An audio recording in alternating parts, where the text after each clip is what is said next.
Frères et sœurs bien-aimés, chers amis de Catoglade, aujourd'hui nous célébrons une fête qui peut sembler lointaine, presque étrangère à notre vie quotidienne. La dédicace de la basilique du Latran, cette antique église de Rome, mère et tête de toutes les églises du monde. Et pourtant, en cette année du jubilé, cette fête résonne comme un appel. Car la basilique du Latran n'est pas seulement un monument, elle est la cathédrale du pape, la mère et la tête de toutes les églises du monde. Elle est le signe vivant de l'unité de l'Église répandue sur la terre entière. Le Latran, c'est la première église du monde chrétien. Consacrée au IVe siècle par le pape Sylvestre, elle fut bâtie après l'édit de Milan de Constantin, quand, pour la première fois, la foi en Christ pouvait respirer au grand jour.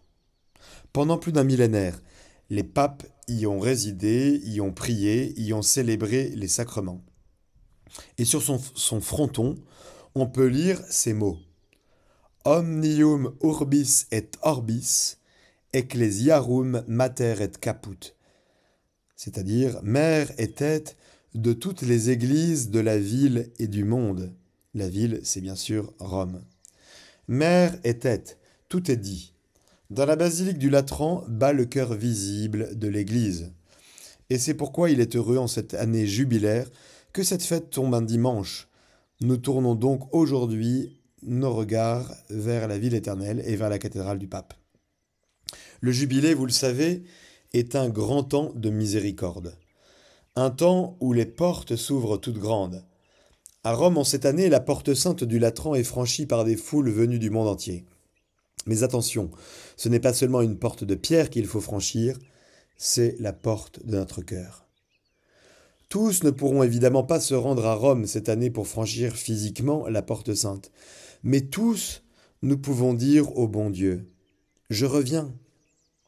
J'ai trop longtemps vécu dehors, j'ai laissé ton temple s'assombrir, mais aujourd'hui, Seigneur, je rentre à la maison. » La basilique du Latran, en cette année sainte, devient donc le signe du retour à la source, le rappel que notre foi a une maison, une unité, un visage, celui du Christ qui demeure dans son Église à travers les siècles. D'ailleurs, il est intéressant de souligner que le véritable vocable de la basilique du Latran n'est pas simplement Saint Jean de Latran, comme on l'appelle souvent de façon pratique ou familière. Le véritable vocable officiel et complet de cette basilique est le suivant. Archibasilique du Très Saint Sauveur et des Saint Jean Baptiste et Saint Jean l'Évangéliste au Latran. Très Saint Sauveur, Sanctissimum Salvatorem. Cela rappelle que le sanctuaire est dédié au Christ lui-même, le Sauveur, et non uniquement à des saints. C'est beau que la cathédrale du pape soit centrée sur le Christ, tête et corps mystique de l'Église. Saint Jean-Baptiste et Saint Jean l'Évangéliste ne sont donc que les deux saints secondaires de la basilique. Jean le Baptiste symbolise la préparation du peuple à la venue du Christ et Jean l'Évangéliste représente la proclamation de la parole et de la fidélité à la vie divine. Et si vous avez en tête la façade de la basilique de l'architecte Alessandro Galilei, vous savez, sur cette basilique, vous avez des immenses statues d'apôtres et de pères de l'Église, avec au centre, plus élevé, la statue du Christ Sauveur entourée des deux Saint Jean. Alors que célébrons-nous aujourd'hui, au fond? Un monument, de la pierre, du marbre? Eh bien non, mes amis, nous célébrons le mystère de la demeure de Dieu parmi les hommes, ce Dieu qui ne cesse de vouloir faire sa demeure dans la chair de notre humanité. Tout commence dans le cœur de Dieu, ce désir insensé d'habiter avec nous. Fais-moi un sanctuaire et j'y demeurerai, dit-il à Moïse, en Exode 25:8. Le Seigneur le Très-Haut, celui que le ciel et les cieux ne peuvent contenir, demande une tente fragile, une demeure de tissu, un peu d'espace où reposer sa gloire. Et plus tard, sous Salomon, il acceptera de descendre dans le temple de Jérusalem. Mais à travers ces pierres, Dieu prépare un autre temple, le temple de son Fils. Quand Jésus vient au monde, saint Jean l'écrit avec cette phrase inouïe. Le Verbe s'est fait chair, il a habité parmi nous. En grec, le verbe employé signifie littéralement planter sa tente. Dieu a planté sa tente dans notre chair. Et depuis lors, le véritable temple, c'est le Christ lui-même. L'évangile de ce jour nous le montre. Jésus monte à Jérusalem, il entre dans le temple. Et là, il trouve le vacarme, des tables des changeurs, les cages des colombes, le lieu saint. Le lieu de la prière est devenu un marché. Alors, le Fils se met en colère. Non pas cette colère du monde qui détruit, mais cette colère sainte qui purifie. Il renverse les tables, il balaie l'espace sacré et il s'écrie « Ne faites pas de la maison de mon Père une maison de commerce ». Ce geste, chers amis de Catoglade, il nous faut le recevoir comme un miroir. Jésus ne nettoie pas seulement le temple de pierre, il nettoie le temple du cœur humain. Nous aussi, nous avons laissé le bruit du monde envahir notre âme. Nous aussi, nous avons installé dans le sanctuaire de notre âme les marchands de nos calculs, nos peurs, nos orgueils, nos chantages intérieurs. Et le Seigneur, dans sa douce fermeté, veut entrer pour tout remettre à sa place, pas pour humilier, mais pour libérer. Car là où il passe, tout devient clair, tout devient simple, tout redevient pur. Alors, les Juifs scandalisés lui demandent « Quel signe peux-tu nous donner pour agir ainsi ?» Et Jésus répond « Détruisez ce sanctuaire et en 3 jours je le relèverai. » Il pense au temple de pierre, lui parle du temple de son corps. Voilà mes amis, le cœur de la foi chrétienne. Le temple véritable, c'est le corps du Christ livré et ressuscité. C'est sur la croix que Dieu établit sa demeure éternelle parmi nous. Là, dans ce corps brisé, le ciel et la terre se rejoignent, le temple nouveau est né. Et depuis ce matin de Pâques, ce temple ne sera plus jamais détruit. Ce temple, c'est son corps ressuscité, sa présence réelle dans l'Eucharistie pour nourrir l'Église, son épouse sainte. Il demeure vivant dans l'Église. Ainsi, quand nous célébrons la dédicace du Latran, nous ne célébrons pas un bâtiment, mais le mystère du Christ vivant dans son Église. Nous célébrons la fidélité de Dieu à son peuple, malgré nos infidélités, malgré nos divisions, malgré nos lenteurs à croire. Alors Paul ose le dire avec une audace inouïe. Ne savez-vous pas que vous êtes le temple de Dieu et que l'Esprit de Dieu habite en vous? Oui, chers amis de Catoglade, chacun de nous est un sanctuaire.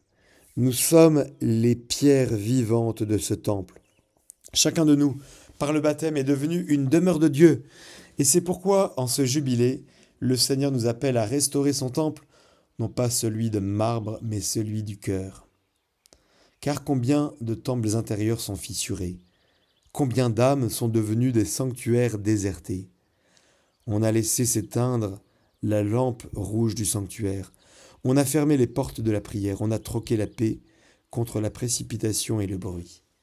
Mais voici que le Christ vient, non pas pour condamner, mais pour purifier. Il veut refaire de ton cœur une basilique habitée. Il veut que ta vie redevienne, à l'image de la basilique du Latran, la demeure de Dieu. Alors viens souvent au Christ, le grand nettoyeur des âmes. Quand tu t'agenouilles dans le silence, quand tu pardonnes, quand tu vis une charité ardente, tu redonnes à ton âme la beauté de sa consécration. Tu redeviens le temple resplendissant du Dieu vivant. Le Latran dans sa splendeur n'est pas une fin en soi. Il est le symbole de ce que Dieu désire pour chacun de nous. Une âme vaste, une âme belle, une âme lumineuse. La fête de ce jour nous fait aussi contempler l'Église visible, car si chacun est un temple, l'ensemble des fidèles, nous formons le corps du Christ. Chaque baptisé est une pierre, mais ces pierres n'ont de sens qu'en s'unissant. Et c'est pourquoi nous avons besoin de ces églises de pierre. Et elles disent la présence de Dieu au milieu de la cité. Elles sont comme un cri silencieux qui traverse les siècles. Ici, Dieu habite encore. Quelle tristesse, chers amis, quand les églises se ferment, quand les cloches se taisent, quand les tabernacles sont vides. Car cela signifie que la lampe de la foi s'éteint peu à peu. Et pourtant, dans le monde d'aujourd'hui, si fatigué, si inquiet, il suffit d'une église ouverte, d'un tabernacle habité pour que l'espérance reprenne souffle. Alors, chers amis de Catoglade, le monde d'aujourd'hui étouffe d'avoir fermé ses églises, non seulement de pierre, mais aussi celle du cœur. Alors, en cette année sainte, le Seigneur te le dit avec douceur. Ouvre la porte de ton cœur. Laisse-moi venir y habiter. Oui, mes frères, la basilique du Latran n'est pas seulement à Rome, elle est dans ton âme. C'est pourquoi le jubilé n'est pas un pèlerinage extérieur, mais intérieur. La porte sainte la plus belle, c'est celle qui s'ouvre dans ton cœur. Et le temple que Dieu veut restaurer, c'est ta vie. Le monde n'a pas tant besoin de discours que de présence habitée. Il n'a pas tant besoin d'arguments que de visage. Et le visage d'un chrétien qui prie, qui aime, qui pardonne, voilà la plus belle basilique que Dieu ait jamais bâtie. Mes amis, le temple de Jérusalem a été détruit, mais le temple du Christ ne le sera jamais. Et cette indestructibilité, c'est notre espérance. Car même si l'Église traverse des tempêtes, même si les scandales, les blessures, les trahisons la défigurent, le Christ, lui, y demeure. Il ne quitte pas sa maison. Et il promet, les portes de l'enfer ne prévaudront pas contre elle. Alors en ce jour du Latran, de cette belle dédicace, rendons grâce pour cette Église notre Mère, qui nous engendre à la fois, nous nourrit et nous garde unis au successeur de Pierre, Léon XIV, signe visible de l'unité et de la paix. Rendons grâce pour toutes nos églises, pour nos prêtres, pour nos sacrements, et surtout pour cette demeure intérieure où Dieu nous attend. Seigneur Jésus, toi, le temple éternel du Père, toi, la gloire du Latran, la lumière de ta sainte Église, je viens à toi, humble pèlerin du jubilé. Je t'apporte le désordre de ma vie, les fissures de mon temple intérieur. Je t'apporte les portes que j'ai fermées, les prières que j'ai oubliées. Et je t'en supplie, entre. Viens habiter ma maison. Viens en faire une demeure de paix. Brûle en moi tout ce qui m'éloigne de toi et fais de mon cœur une basilique ouverte où chacun puisse sentir ta présence. Seigneur, en cette année sainte, ramène-moi toujours à la maison du Père, celle du Latran comme celle de mon âme, et qu'au soir de ma vie, je puisse franchir une dernière porte sainte, celle du ciel, le temple éternel que tu as préparé pour tous ceux que tu aimes. Amen. Belle fête de la dédicace du Latran, chers amis de Catoglade. Dieu vous bénisse.